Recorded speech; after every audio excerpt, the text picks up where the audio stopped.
Welcome to Zcast, everybody. I'm Zeus Caravallo of ZK Research, your host, and this is another one of my installments of my Thought Leadership series. Before I start, though, I would like to thank my media partner, eWeek. All my Zcasts are done, of course, in conjunction with the eWeek He Speaks program, and I certainly hope you enjoy them. Today, I think this is a really great topic. This is a Thought Leadership series, and I'm joined by two people I consider to be great thought leaders. And by the way, this is my first three-person Zcast, so I'm excited about that too. Joining me is Radhika Chagarlamudi from VP of Webex Platforms and Infrastructure at Cisco, and Niraj Gopal, who's head of product management for the Webex platform at Cisco. And we are going to be talking about security and compliance in collaboration. And I know, it's not the most sexy topic, right? Everybody likes the new devices and things like that, but it is an important one, especially now that we're entering a period of extended and possibly permanent hybrid work. I think for buyers, this technology, understanding the security and compliance, how it works with tools like Webex is critical to protecting the organizations. And this is something I think that's often glossed over by buyers too, in that everybody can sort of check boxes, but there are big differences in the way certain vendors handle them. I know Cisco's been kind of a leader in the area of security for a long time. So, Roddy, I'm going to start with you. I know the terms security and compliance are often bandied about and tossed around like they're the same thing. We as an analyst probably have done that before. Buyers get confused, but they are quite different. So can you please just describe the difference between the two? Yeah, absolutely. And thank you. And I think you're absolutely right. They are banded together, whether it's security, compliance, people use them interchangeably. But I think the reason they do that is because it's really around managing risk, right? So whether it's security or compliance, it's really around how we manage risk. And security in itself, if you think about what is security, it really is around like the due diligence and the technical controls that you can implement to make sure that you're protecting the confidentiality, the integrity, as well as the availability of your assets, your critical assets. What are those assets? Whether they're physical buildings, whether it's the people in your company, whether it's the data and the information. It's how do you secure those critical assets from attack, right? And then if you think about compliance, well, what is compliance? It's our ability to have a process that ensures that and can validate that you've implemented those controls, right? And so if you think about that, whether they're controls that we as a solution provider are saying are important, whether your enterprise is saying they need some additional controls, or whether it's regulations or some governments that have additional controls that we need to comply with. Compliance is the process that ensures that we've implemented those controls. And really, at the end of the day, it provides trust to our customers that we're protecting them. So just as an example, if we think about a security control, well, if one service needs to communicate with another service, if we say that we want to communicate securely and we're going to leverage TLS for that communication, well, the security piece of that is that we're leveraging TLS. The compliance is validating that those services are communicating, leveraging TLS, and a third party can validate that we're leveraging TLS. Or passwords. If you think about passwords, right? Passwords are so important. Well, if we have strong passwords, or we're saying that, we need to make sure those passwords are rotated on some cadence and some frequency, the control of making sure that those passwords are rotated is the security that the technical control that we put in play. The compliance is validating that we have actually rotated those passwords, and a third party can validate that. So those are just some examples on the differences between security and compliance. Yeah, it's funny because security and compliance sometimes can work at odds with each other. You have to make sure they're aligned. I know the example you just brought up, when companies do put in policies that are compliance mandates that are too stringent, where you do have to rotate your passwords every quarter, users will sometimes default to very basic passwords. Like I was talking with this one person who does penetration testing, and he was telling me that companies that work on a quarterly password change basis, often you'll find season and year. So right now it would be summer 21 would become the password, right? And so then you have to put the policies in to protect, to make sure that those policies are actually being adhered to in a way that's safe for the organization. Absolutely. Yeah, and so just to add to that, that's where innovation from the security business comes into picture as well. And you heard about, Duo's passwordless authentication, which really kind of addresses that, common known pain point that you just referred to. It completely eliminates the passwords and still provide you the best security in the industry. Yeah, well, I hate passwords, so whatever you're doing there to get rid of it, it's a good thing. Now, Niraj, Cisco has been long known as having the most secure collaboration platform for years, even pre-pandemic. And in fact, when the pandemic started, there was news article after news article of this vendor A's collaboration system being breached and vendor B. Cisco was never one of them, and I think that's a testament to how Cisco's kind of approach security in the area of collaboration. So can you talk me through Cisco's approach to security in this area? Because I do think it's pretty unique. No, absolutely, yes. And Cisco and Webex approach to security, our philosophy is that security is not a feature. It's not something that you add on after the fact. It's something that you built in, right? And it's always in our DNA, essentially, right from the point you essentially start designing a feature, threat modeling and all of those capabilities are built into that, right? And once you build the code, there is a big baseline of capabilities. So internally, what we follow is what we call 360 approach to security, where we really look at the overall application attack surface and what are the various threat vectors that can, cause issues. And then we, build controls and mitigate those risks into the application itself. And it all starts with, for example, starts with identity. Everybody must be authenticated. They must be from a clean device, right? Working with IDP. And, only after that, they can host a meeting, they can send a message, they can share a file. Any action happens after the fact. And we built, complete RBAC into the portal, into the application, so that only the right people have access to right information, right? And we are OAuth, standards compliance, essentially work with anything that you got within your ecosystem. So that's the first step, right? Now that the users are authenticated, they're going to start generating content, right? They're going to host meeting, recording, transcript, share files. So that content is going to be stored in the cloud. So a lot of customers are concerned about that. What happens to my data privacy, essentially, right? And, what happens if somebody, hacks into the data centers, right? So that's where our end-to-end encryption capability comes into the picture. And we are the only vendor, supporting this not just for meetings, but also for messaging. So messaging, we started from the beginning, from 2016. Meetings, we've had it since 2012, actually. And we recently uplifted that implementation to be more standards compliant so that others and third-party ecosystem can also join in there, essentially. And then we can, now that the content is trusted, people are not, they know that their content is going to be protected in our cloud.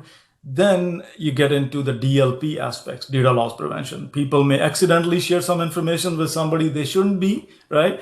Or there is malicious intent.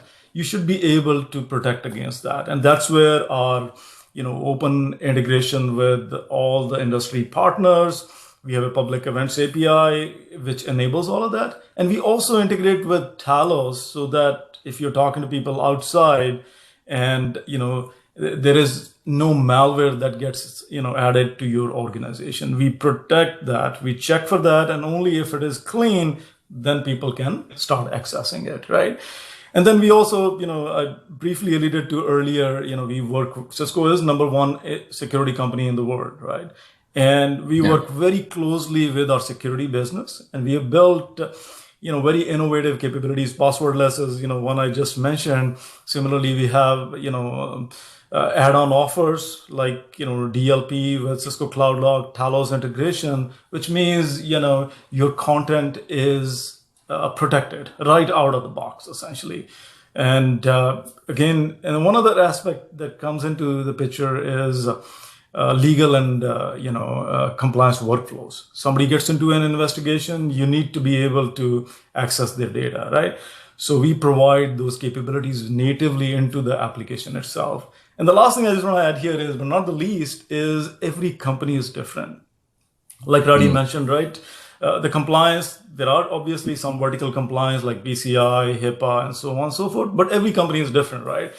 So we provide additional controls for them to fine tune their deployment and manage the risk with their appetite essentially. So all of that is available through our control hub, which is the single pane of glass for all of Webex Suite.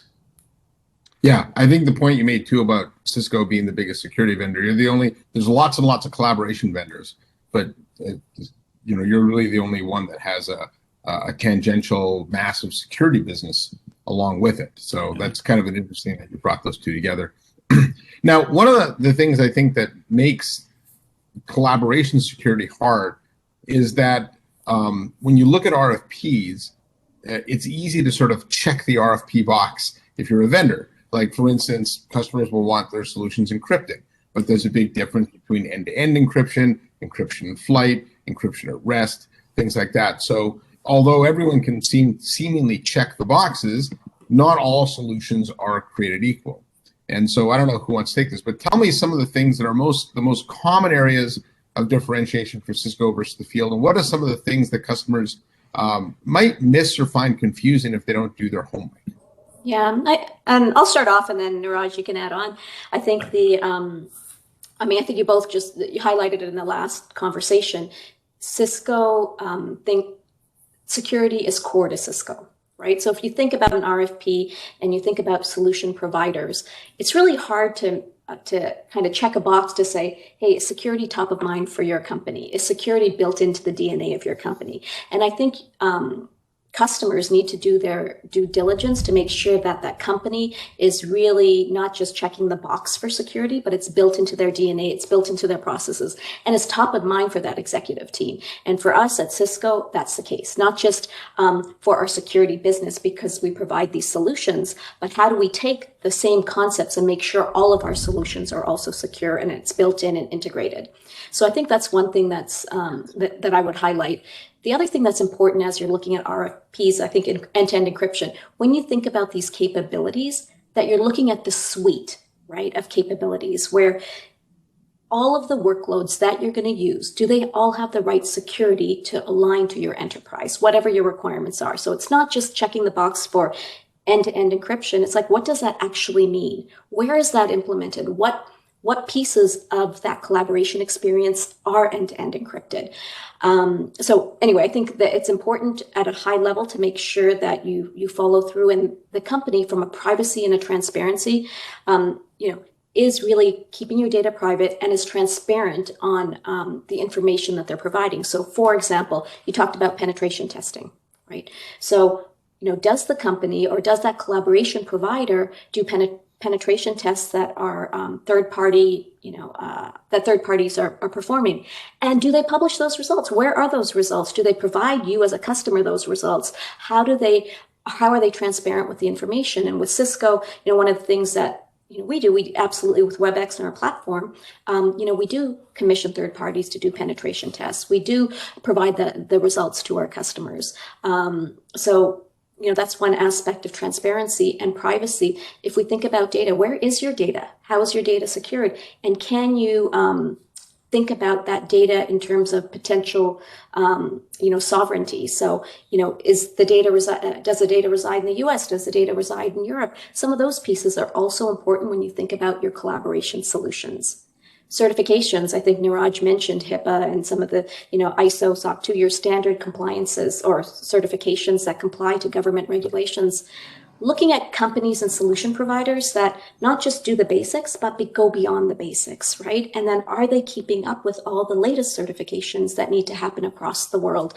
Whether it's, the Department of Defense in the US and, going beyond just FedRAMP, going into IL certifications, but also globally, if you think about, ENS certifications in Spain and ISMAP in Japan, there's new certifications that are coming up in across the world. And how is that solution provider making sure they're not just doing the basic, but they're also keeping up, right? That's going to be an important piece as you think about your collaboration provider.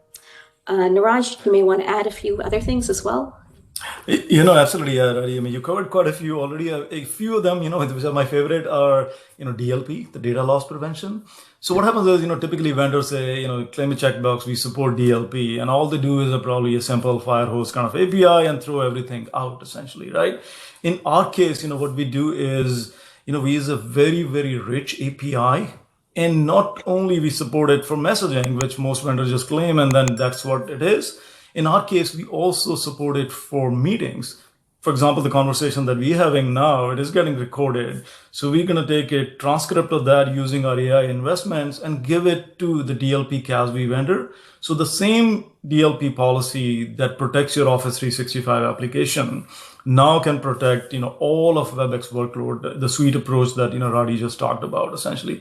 So we go far deep and beyond what, the checkbox that the vendors do. Another good example is, the legal and compliance workflow, which I briefly talked earlier. Somebody gets into an investigation, right? So you need to extract the data. Typically vendors, they use the same DLP API and say, it's your job to find a third-party system, which costs, probably $1 million+ to, buy and maintain. Whereas what we do is we built it natively in the application. So the control hub for all of these workloads, meeting, messaging, will extract all your data from our e-discovery console. And similarly, if somebody is put on legal hold, their content will not be deleted from any of the services, all built in. You don't need to buy anything extra. So these are some examples, yes.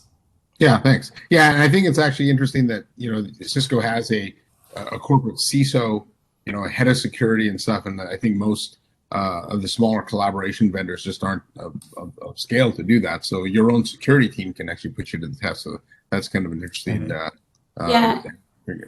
No, and I think just to add on that security team, that the CISO and making sure that across Cisco, and I think that's an important piece across Cisco, that we are following these best practices. And whether you're WebEx or whether WebEx solutions or whether they're security solutions, that we're consistent and we're learning from each other. And I think that's an important piece, as you mentioned. Yeah, I think one of the interesting advantages that Cisco has from a performance standpoint is that it builds its own endpoint, right? If you look at something like the Apple ecosystem, it's a combination of hardware, software, cloud, silicon that creates that advantage for them from a performance standpoint. That's certainly the case with WebEx. But I think your endpoints also play a role in security. Is that correct? And I don't know, Roddy, I think you've got some thoughts of this, but how does the fact that you create your own endpoints provide you some extra security? Sure, absolutely. So, I think earlier in the conversation, Niraj mentioned that we've been doing end-to-end encryption for over a decade, right, in our meetings experiences. And our messaging experience, the collaboration experience with messaging has been end-to-end encrypted right from the beginning.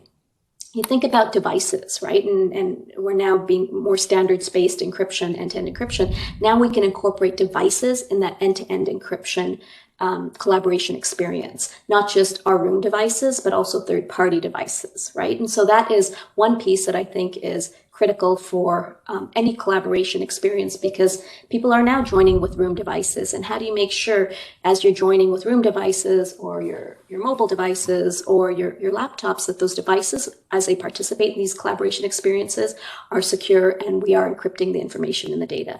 So that's one piece. The other piece with our endpoints, authentication. Right. Not just do we authenticate users, we also authenticate the devices into the experiences as well. Right. So that's another other piece that we're differentiated. And when you're in a secure meeting or an encrypted meeting, our devices also visibly show that this experience is end-to-end encrypted. There's a little badge that comes up that basically, if it's a critical session, a critical meeting, you want to make sure that this is secure and that you've got that comfort, you've got the trust that this session is secure and is encrypted end-to-end. There's a little icon that comes up, right, that shows you that you are end-to-end and you've got strong encryption. And not just on the devices, but on the meetings client itself, that our participants in that meeting that their identity is verified. Right? So now that's an extra level. When you talked about during the height of the pandemic and when things just started, there was a lot of vendors that were highlighted for some security breaches and people joining meetings inadvertently or advertently with bad intent, right? Let's put it that way. Yeah, there's a lot of inadvertent there. Yeah, that's right. How do you make sure the people that are in your experience, in that meeting experience, their identities are verified? Now we've added that also, which then allows not just your endpoints, but your meeting clients to verify the identity of those participants. Niraj, you maybe want to talk about the mobile devices and some additional items on the endpoints we've added? Indeed, yeah. I just want to take some moment to talk about the personal devices, especially as with the pandemic, a lot of these companies hadn't planned for their employees to work from home.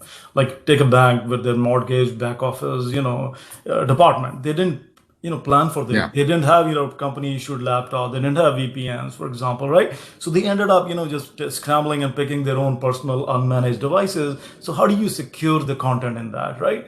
So, most vendors, they just claim MAM, MDM kind of support, and that's it, right? Whereas in our case, what we do is we built native mobile security controls in the application. For example, you can say that, application must launch only if there is pin lock in there, right? Without MDM, we could enforce that. Similarly, if you want to remotely wipe a personal unmanaged device without MDM, you could still do it with us, right? The content is encrypted, blocking the notifications so that if you leave your phone unattended, the content doesn't, show up on the screen. It just shows, there is a Webex notification. All of these, controls helped us, our customers stay compliant during, the pandemic with their own personal unmanaged devices. Yeah, I think, again, going back to the compliance side, I think it can be confusing to customers because sometimes they may not even be aware that they're violating something, right? So I think, especially when there's newer industry mandates or even some internal mandates, or it may be confusing. So how does what are some of those things? How does Cisco help its customers with those? Because I think that's a pretty big undertaking itself. Yeah, exactly. Yeah. And I think we should look at it from the angle of, end user and also from, the perspective of administrators, right? Because end user, for example, inadvertently, get out of compliance, get your company out of compliance policies. For example, these days everybody collaborates externally to get the job done, right? Work is not limited to within the organization, right? So therefore, external communication is key. And as part of getting their job done, when you're talking to people outside, your employees may join the other organization as guest user, as some of our competitors do, right? Or they may end up using a, unsanctioned app. And therefore, in both these scenarios, your IT organization is running blind. They have absolutely no idea what your employees are doing and sharing in other organizations, right? Which is a big, sort of a compliance issue, right? Similarly, we see a lot of, conflict of interest within the same company. For example, this is a very well-known use case in the financial industry, FINRA regulation, so that trading, employees cannot talk to, your research guys, for example, right? But the use cases are far beyond actually in other verticals also we are seeing. For example, a consulting company, a offshore development company, who have different departments who are talking to or serving different companies, and they may be competitors to each other. So therefore, you shouldn't be talking between those two groups of, employees. And legal vertical has some similar challenges, right? And then we also get into, every company has data governance policies, right? Cisco has 4 levels, starting from public all the way to, sort of secret/restricted information. And while employees are educated, but they may not remember it all the time while they are, in the deep of, some intellectual conversation with others, right? They may share some file with somebody which they shouldn't be sharing, right? So there are like lots of, these scenarios, or maybe, using your personal device, taking a file that was forwarded to you and, sharing with others, right? Which may expose your organization to the malware. So there are like tons of, these things where you can get out of compliant. And what we do is we look at all of these scenarios, and we build controls, right? For example, external collaboration is our strength. There is only one, Roddy, there is only one ZS in all of Webex, right? And you don't need to create any guest users. You just like you email somebody, if you know their ID, same thing happens in WebEx. You know their email ID, you fire them a message and you start collaborating. And the good thing here is that from a DLP perspective, your organization has full visibility into what your employees are doing, no matter they're talking externally in any other company's organization. So, and the DLP policies essentially follow your employees, right? Which is sort of fantastic. Nobody else does that in the industry, right? The conflict of interest scenario, ethical walls, for example, right? So we have a capability built in natively into Control Hub. Very simple. Just go there, select the AD groups, which you don't want to talk to each other, and that's it. And we take care of everything on the back end, right? And data governance policies, what we do is classification. So you have, ability to classify your conversations. You can say I'm going to be planning a, picnic. So therefore it's public, anybody can be there, external users can be there. Or you could classify something, secret or restricted. And in that case, external users can be there, files can be shared. You define the policies and we, integrate with your tools essentially. So that's the end user perspective. Maybe Radhi, you want to add something from the admin perspective? Sure, no, absolutely. So, I think at the end of the day, it's very complex, all these controls and all of the compliance that may be there from 2 years ago to, hey, something just got introduced yesterday, right? So you've got your employee base. How do they know? How do they understand whether they're in compliance or not? So as Niraj mentioned, there are capabilities within the platform, within the workflow that allow us to take the friction out from the end user, but really manage that from the back end. So we talked about the use cases from the end user and the administrator of this collaboration experience. What we provide is that Control Hub interface for that administrator.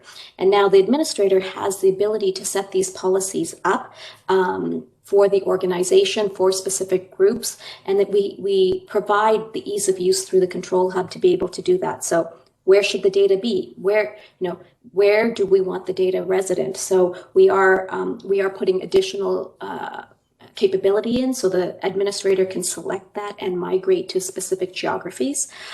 We have the controls in the Control Hub for the administrator to set up these ethical walls, to set up the various groups and workflows. And then we're making it really easy from a template setting perspective, right? So the administrator, it's not complex. They don't have to go through 50 billion screens and try to figure it out. We're really simplifying and trying to make it as frictionless as possible. And then really giving them insights. So the other piece that's important for those administrators is if there are alerts that are happening or there are things that are going on, how do we notify them, right? Those administrators that there are some violations, as well as give them insights on what things that they can do better in terms of setting up some of these workflows or setting up some of these configurations. So Control Hub as a coach. So I think that's another piece that's important because the IT administrators are getting overwhelmed in this new way of working, in this hybrid work. In the past, it's like most of the people were in the office, right? Working in the office, there was some certain level of control. Now in this hybrid work environment, they have to manage a lot more devices, a lot more different ways of communicating, people in different environments. So it's getting really, really complex for those administrators. So how do we simplify it for them as well? And as Niraj mentioned, the Control Hub is the place where we're adding a lot of these insights and simplifying those experiences for the administrator. Yeah, I just have one last question for you, and then I'll let you guys go. This has been great, but one of the interesting things I find about WebEx is a lot of your competitors will say that it's a closed and proprietary platform, and that might have been true 20 years ago, but I certainly don't think it is. In fact, I think it's one of the most open, if not the most open, platform. I think one of the strengths that you've had is understanding that security. Cisco can't do everything security, right? There's lots and lots of great partners out there. So walk me through how Cisco uses the openness of WebEx and takes an ecosystem approach to bring in a lot of these best-in-class security and compliance capabilities. Yeah, exactly. Yes, I mean, quite the contrary. We are really the industry's most open ecosystem, like you mentioned, right? So we have a developer portal And that's where all our APIs are publicly listed, documented. You could play with right in there and build your bots, integration, anything. And similarly, from a security perspective, we take the same approach. So we have a public events API, which is the Firehouse APIs. It sends you everything that is happening within your organization or tenancy, right? And then it integrates into any tool or partner that you have deployed in your IT organization.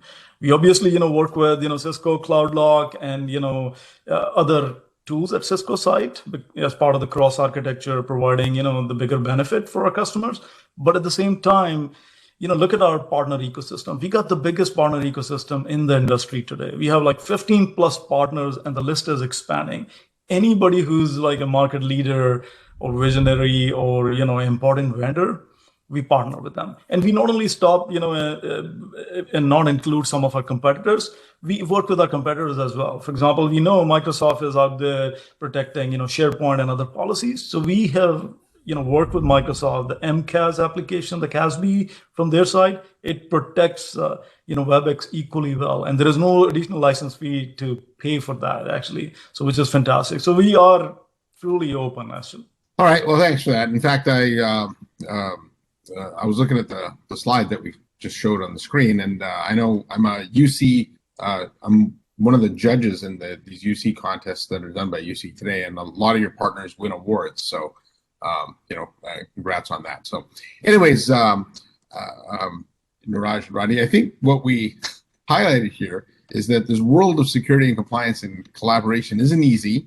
I think with the right homework, though, and doing the right due diligence, companies can solve it. But again, with what I started with, this hybrid world that we're moving into, which looks like it's going to be permanent, simply just underscores the importance of making sure that you are secure, you do comply, and you are protecting your employees and you're protecting the company and things like that. So anyways, I think that brings us to a close of the Zcast. Niraj and Radhi, thanks for your time. This was great, and I look forward to talking to you again.